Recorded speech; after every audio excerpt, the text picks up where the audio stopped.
All right, welcome everybody. It's good to see some familiar faces here. Welcome to the See Perspective Poetry book launch with author Candice Schultz. Congratulations, Candice. We're so excited to celebrate with you tonight. For those of you who don't know me, my name is Stephanie Steinberg. I'm the founder of the Detroit Writing Room, and I'm very excited to be hosting Candice for this book launch and discussion tonight. And everyone, make sure to pre-order the book if you have not already done so. I'll put the link in the chat box, and we'll also have it in the email recap later. But without further ado, Candice, the Zoom screen is all yours. Thank you. Hi, everybody. Hello and welcome. One thing I've learned in poetry world, which I didn't know a year ago, is when they get really excited, they start going like this to encourage people. So I think it's fun. I might just end up using it throughout this. But this is my first book launch. I promise I wasn't going to get teary-eyed, but it's hard to listen to those and not get teary-eyed. So give me a second. So with that, I thought about some of the things I wanted to cover, and I wasn't sure exactly how I wanted to go about it, but there was a few things I thought would be good. And one was just getting to know a little bit about me and how I ended up here, but also some pivotal moments in this journey for me that really are important and very memorable, that changed my trajectory. And then just about the book itself, how I named it and how I wrote it. And so with that, I'd like to just share a little bit about my background. For 20 years of my life, and the last 20 years of my life, I actually am a financial advisor. So that was a passion of mine for a long time. I like solving puzzles. I like solving problems. I like helping people, and I love math. And I thought that would be a great career for me to go into. But it wasn't the only reason I chose that career. I chose it because my childhood, in growing up with money and some money habits that weren't the greatest, caused a lot of stress in our environment as a family. And so that was a real big triggering, I guess not triggering, but I guess it was one of the biggest reasons I ended up picking advising. I thought I could learn myself better money habits and then teach others how to do the same. So it was a real big purpose for me, and it became a passion. What I didn't realize after 10 years of being in the business was a very unexpected gift in advising. So what I thought would be about the numbers and about the finances and about helping people with money turned into much more than that. It turned into beyond the numbers for me. And what I mean by that is when you start looking at everyone's finances in all different areas of their life and where money touches, if it touches so many things that it actually opened up the doors and the floodgates to, if people were open enough to start talking about life and a lot more things about life and explore those avenues and what gets in the way, what challenges us, what promotes us, what stops us from having what we want, whether it's money or just a fulfilling life, just being happy in the journey that we're on. And that became more of a fun part of that job for me. And that actually started this concept in my head of the life, art, and money have a lot of connections to it. And it's not about the money, it's beyond the numbers. And I had this concept sitting in my head for a good amount of time. And I didn't know how I wanted to get it out. How do I go help people more than what I was doing? And with that, a pivotal moment for me that I thought I would share is a coworker of mine came up to me one day and she said, Candice, I'm going to Hawaii. I'm going to go to a writer's workshop because one of the authors that she liked would follow. And I just looked at her and I said, I want to go. And she said, are you thinking about writing a book? And I'd never thought about writing a book. But I had this concept and idea in my head. I'm like, well, that might be an avenue to get it out there. And I just looked at her and said, I want to go. I didn't think twice about it. And at the time, I haven't flown on a plane in 5 years. I was nervous about flying. I have no idea why. I don't know if it was the new mom syndrome I had, because I just gave birth to my second child, and I flew since I was 8 years old in my 20s. But for some reason, after having kids, I was definitely scared of flying. And I didn't fly for like 5 years. But when this trip happened, I didn't question it. I just knew I had to go. I was going to travel all the way to Hawaii on a plane, go to a writer's workshop that I never thought about writing a book, and go hang out with the author that I liked at the time was Wayne Dyer. And he was actually teaching the workshop itself. So I said, let's go. And I went. And my husband's like, he gave me the look, but he supported me, which I give him a lot of credit for. And so I went there. I had an amazing time. It was nice to be around a lot of creatives. And when I got home, I just looked at him and said, I want to write a book. And he just looked, he gave me that other look. And I said, oh gosh. But he said, well, what do you got to do? And I said, well, they're offering a contest.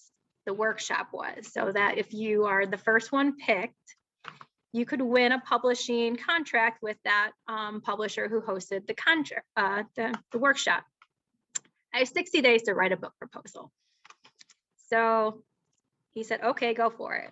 So I did. I worked hard for 60 days trying to put a concept like that together. So what happened was I didn't finish it. And I ended up closing my computer down and taking a walk downstairs and ended up running into a fellow author himself. And I said, congrats. And I said, I was thinking about writing a book. And he gave me a name and number. I walked upstairs, called her, and left a message. And I wasn't even thinking at the time. I wasn't even sure what I would have said when she answered the phone. But she didn't. I left a message. And then 10 minutes later, she called me back and I was like sweating and I didn't know what to do. And she's like, hi, I'm Barb. And I said, hi, Barb, I'm Candice. And I said, I got your name and number. And then one of the first things she said to me, she's like, well, give me your pitch. And I was like, I don't have one, but I did my best. And she said, send me your stuff and I'll review it. So long story short, she ended up offering me a publishing contract for that book. And that was the book of the art, money, and finances and all the connections I'm hoping to still write. That book has been evolving for a while and I'm hoping it'll be done next year. But in the meantime, I think that started this whole concept of writing for me. And what I find interesting even just about that story is all those things I never thought I would do, I did. And then it just kind of lines up. And sometimes the world works in mysterious ways, but sometimes when it's meant to be, I felt like it's just somewhere I needed to go. And I still feel that way. So I'm just willing to explore it. But never in a million years would I have thought, how did I get to poetry? And I still ask myself the same question right now of how I move this over to poetry. And first I thought it was completely out of the blue. But then I had an interview with Laura, actually, who's on here. And she said, Candice, do you listen to a lot of music? And I said, I do. I do listen to a lot of music. I listen to all lyrics. And my husband makes fun of me because I could turn on the music and say all the lyrics to the songs. She's like, that actually might really help you in poetry. And I never thought that. And I wasn't one to share my feelings and unless I write them down. So the February of last year of 2020, I decided to write my first poem, and partially it started coming from my daughters who are 10 and 7, a thing that we like to do as just randomly, I think throughout the day, is we'll be in the kitchen or we'll be talking about life or the day, and we'll do it in rhymes. So we'll build off each other, and it's improv, and we kind of do, sometimes it's a song, we'll take a music of a song and put it back into words in our own words. And we just play off each other. And I didn't really realize how much that probably is an inspiration to me, but it folds into this. But in February 2020, I wrote my first poem, and it was about my daughter, my oldest daughter. And it was about a moment in time about 8 months prior to when she was at a theater camp. And the last couple years in theater camp, she was very shy and very introverted. And that was one of the reasons we put her in theater camp. And she was the child that on the stage would lift up her skirt and put over her head and to hide her face, and then everyone can see her underwear. So I learned not to put my kid in dresses in theater camp anymore. But 2 years later, we were sitting there for one of her performances, and I saw an unexpected gift come out. And not only was she amazing, but she was glowing in every cell of her body. And I just remember thinking in that moment, like, wow, I mean, when the soul glows like that, and you just are using a gift that really lights you up like that, I mean, we just need more of those. And I was so inspired by what she did that 6 months later, I was still thinking about it. And I decided to, like, I just need to write about it, like write how I feel in that moment. And that was my first poem. I'm happy to share it. It's kind of corny, but I'm happy to share it. I would probably want to ask for a raise of hands if you want me to, because if you do, I will. Okay. It's my first one, so it's a little it's my first one. But let me get it. So my daughter's name's Ella, and she's 10. Ella Catherine Schultz, a name I love and know, but a name I didn't know, only a dream long ago. When I was a child, you were just a dream, a daughter of my own, a special relationship for me. I remember the day I knew. I said to myself, a girl it will be. At that moment on, you were forever a part of me. Over the years, seeing you grow, your smile lifts up a room. I wondered all the things in life you will do. I sensed your mind, it worked a lot. You would think and think until you connect the dots. You love to play, you're an artist to be, creative and quite expressive, a joy to see.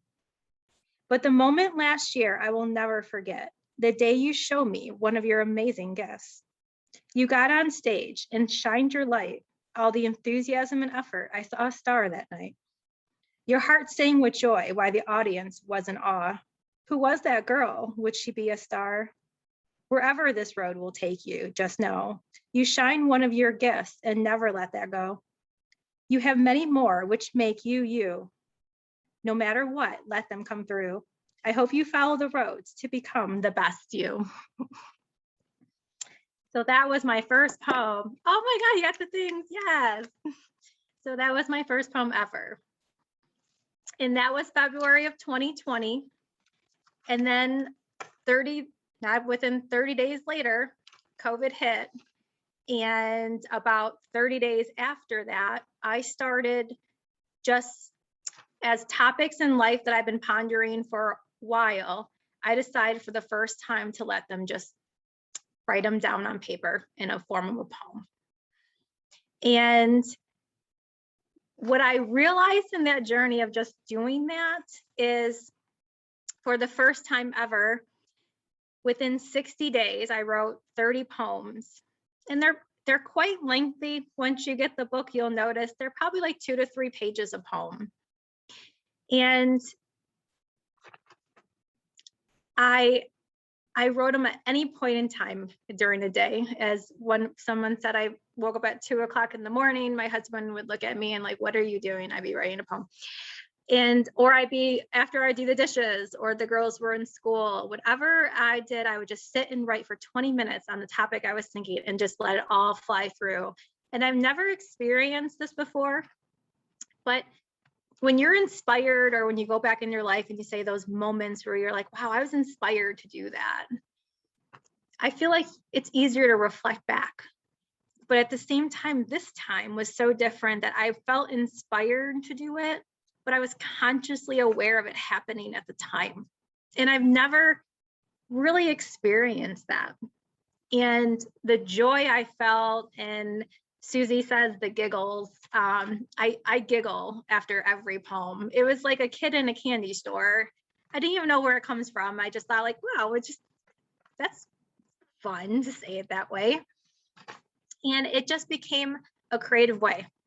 And that to me was something that those were just very pivotal moments in that. I probably drove my husband crazy, as well as my boss.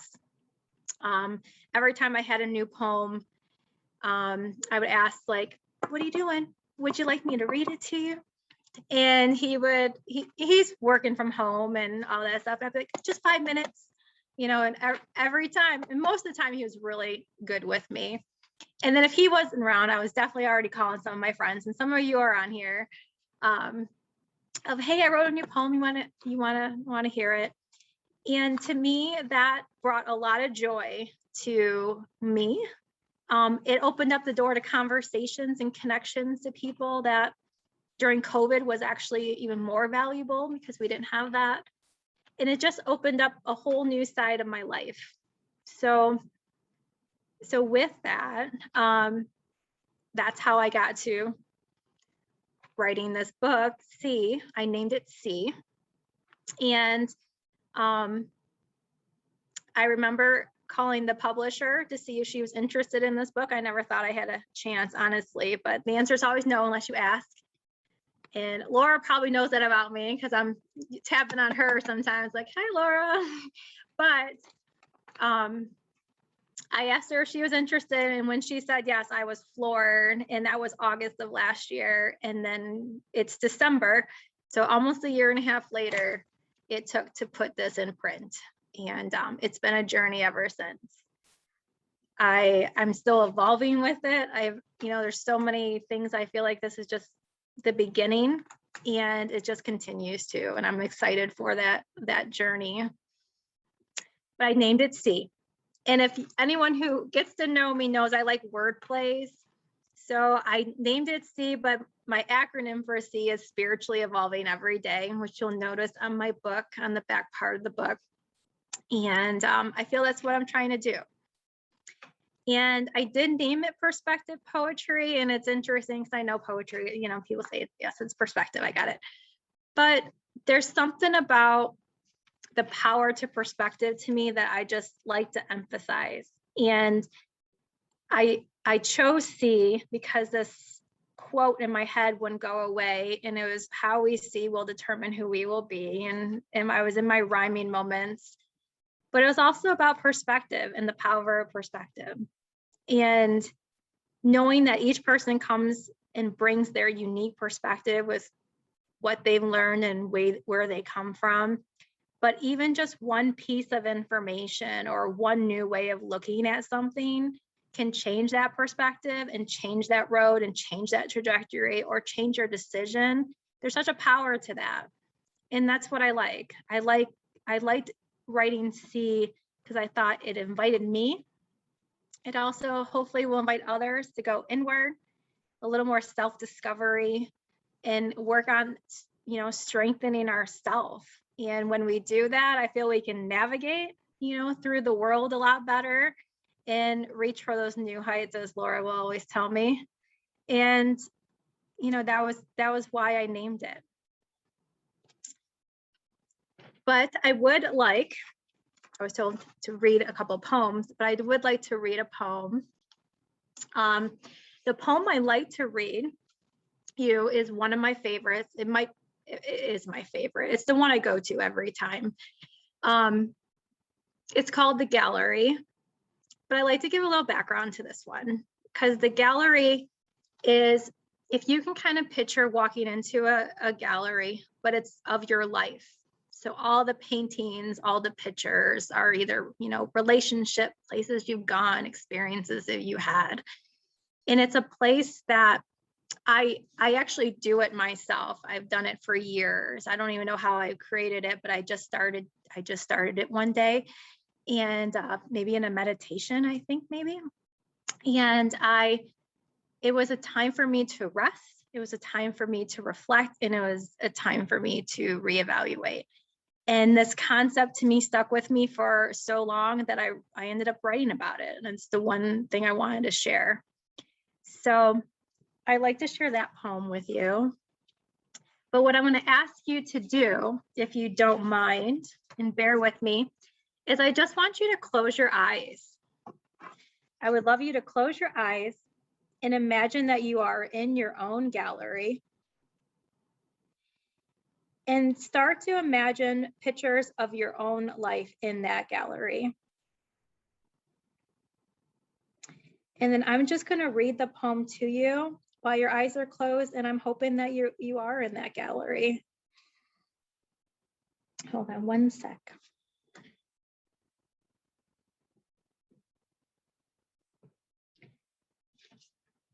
Everyone ready? All right, let's close our eyes. Every now and then, I visit this place. It's the art of my life with still some blank space. It's a growing collection over time, relationship, places, feelings, all that are mine. It's an exhibit that holds the inner pieces of me, all shown through how I interpret the pictures or canvases I see. I stand and look quietly at each one. I can see what they brought and if the canvas is done. It's important to notice how you feel. Let it seep in. Let the story reveal. If it's a feeling of sadness, then maybe it's time to forgive. For life will create canvases, some that were tougher to live. Some will make you laugh. Others bring joy or love to your path. Some bring peace or even a smile. But whatever it is, each journey is worthwhile.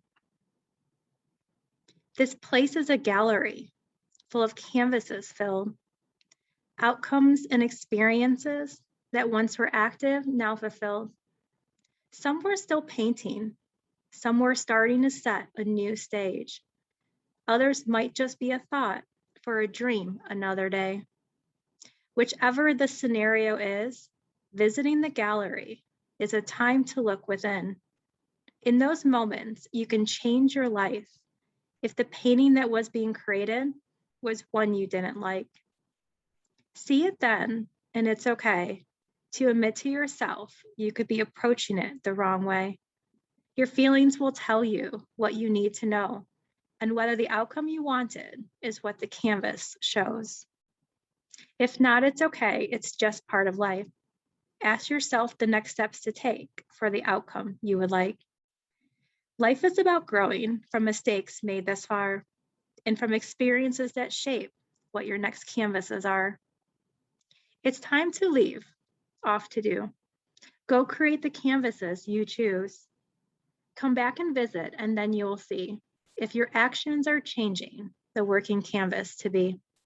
For your inner artist is always creating more to see. That's the beauty of the gallery.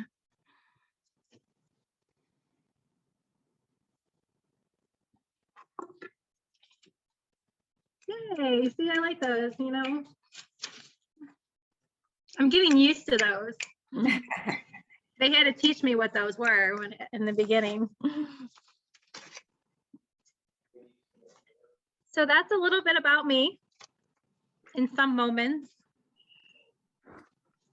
And I know we all have those inspirational moments, so I thought those would be nice to talk about. I agree.